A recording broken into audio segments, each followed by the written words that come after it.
So I am back from Pennsylvania and I'm back from the field. So it's now Thursday, like 6:50 p.m. We got back mid-afternoon today.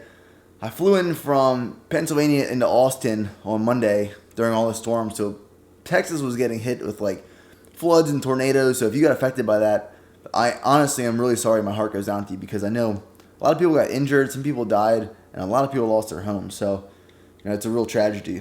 But went to the field Tuesday, and I've been out there since. Got a little sunburn, if you can't tell.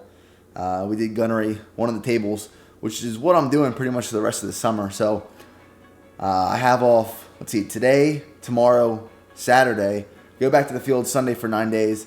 And then I have 2 weeks off, so plenty of videos coming there. And then I'm heading to Nashville over those 2 weeks for about a weekend for my buddy's bachelor party. But today I'll show you some clips of my workout, which I haven't done in a while. It's been a few videos since I have because I went home and the gym was just inconvenient to shoot in. And then I'll show you what I'm having post-workout because the last 2 days I haven't tracked macros just because being in the field, it's kind of inconvenient.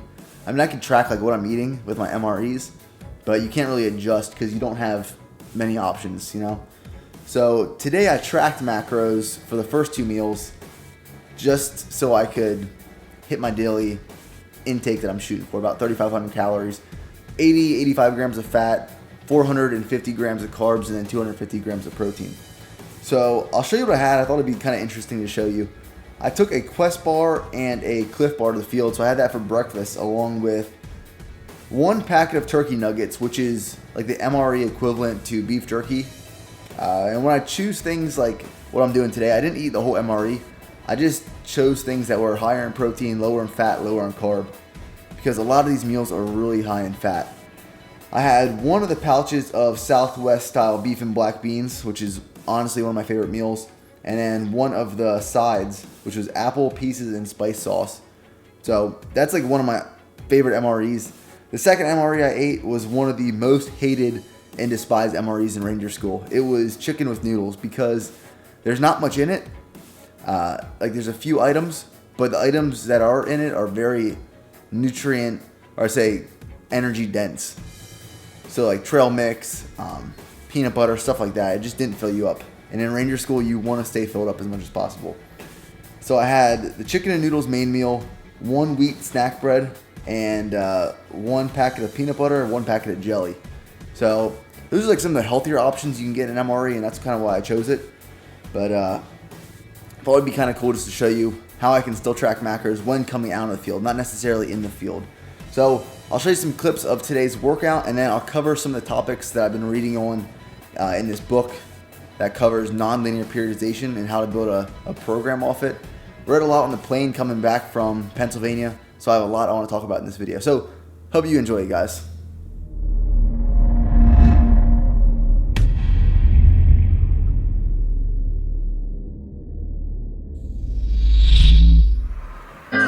Living my own LA story, living it up till the morning.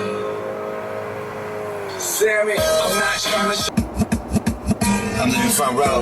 Y'all can take the mezzanine. Back seat chillin', treating life like it's a magazine.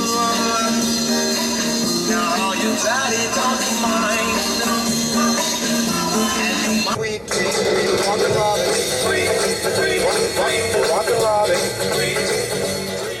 Alright guys, I don't know if this is a tip or if it's just a common sense thing, but what I've been doing lately, instead of taking like coffee in a coffee mug to work, because I don't have a really good one, I just bought like a reusable throwaway cup at a gas station with coffee in it, 24, 30 ounce, and then just keep reusing it and wash it at night, because for some reason personally I like drinking coffee out of these things better than coffee mugs.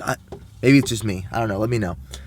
But going into today's workout, I'm going to hit a push workout. And if you know the routine I'm on currently, that's not part of the split.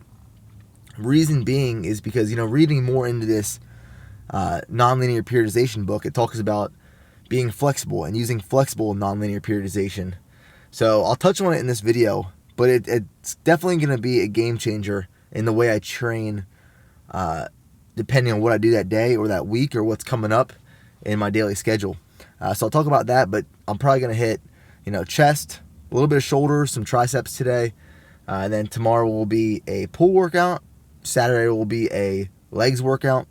and then I'm off from the gym for 9 days because of the field. So this new programming technique will really help this summer in my current situation from going to the field a lot. So I'll talk about that in the video, and I'll show you some clips from this workout. So on my way back from Austin, I had quite a long time on the flight because it was delayed about an hour and a half due to the weather. So I had plenty of time to read this nonlinear periodization training book that I have, and I've been updating you guys on.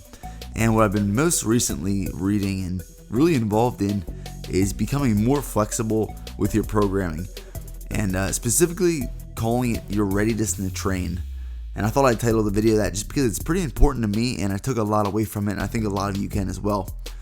So what I mean by your Readiness To Train is, say I've talked previously about the 3 zones you have for your workout and using this non-linear periodization. So you have maybe a 3 to 5 range rep, an 8 to 10 range rep, and a 12 to 15 range rep, and you rotate between the 3. We'll say the day that you're supposed to go really heavy on squats, and in my situation, I have PT and I run 4 miles, and then going into the workout, I just don't feel like lifting heavy. I just know it won't be a really good workout, but in the past, I would just push through it and just suck it up, and typically it would end up being a bad workout just because I was fatigued from previous exercise in that day.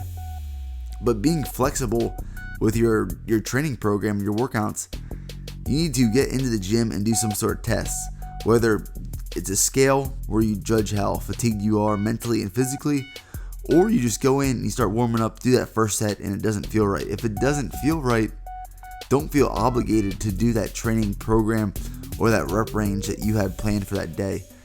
You can switch out any of those training days as long as you hit them in some sort of order. So say you have heavy, very light, moderate, light, and you come into that first day where it's supposed to be a heavy day, you're not feeling it and you want to go light, you can do that. Just put your heavy day where your light day was supposed to be, and you're still hitting your workouts, you're still hitting your volume and your training routine.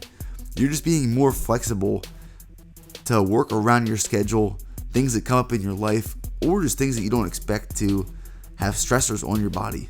Now, the reason I can really relate to this right now is, in my situation, I'm in the field for weeks at a time.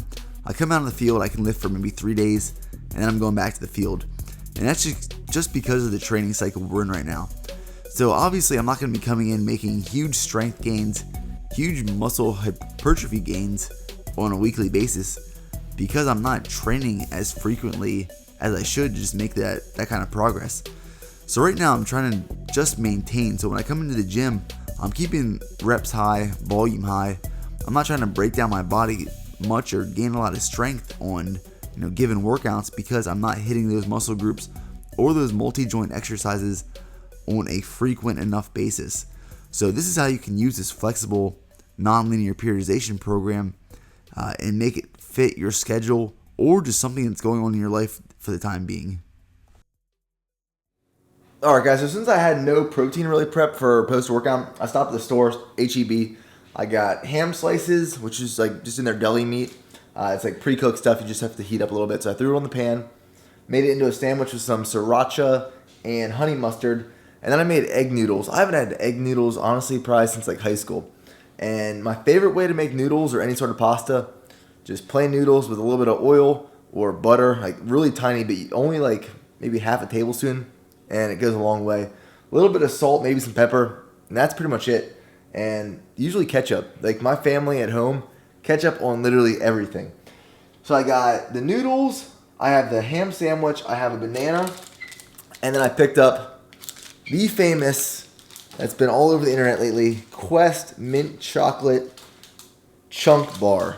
Haven't been able to find them, but my gym in Texas is like the most legit gym ever. Like I said before, they sell supplements, they sell like P28 bread stuff, they sell Quest bars, and they got the new stuff in. So on camera, I'm going to do a taste test because I think my favorite as of right now is the s'mores bar or the chocolate chip cookie dough one, but my expectations for this are very high. I've heard really good things.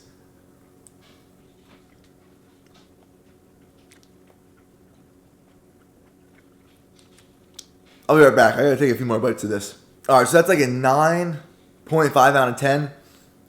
Is it my favorite? I think it ties to s'mores. Honestly, I think it ties to s'mores, but it is really, really good. So, definitely meets the high expectations.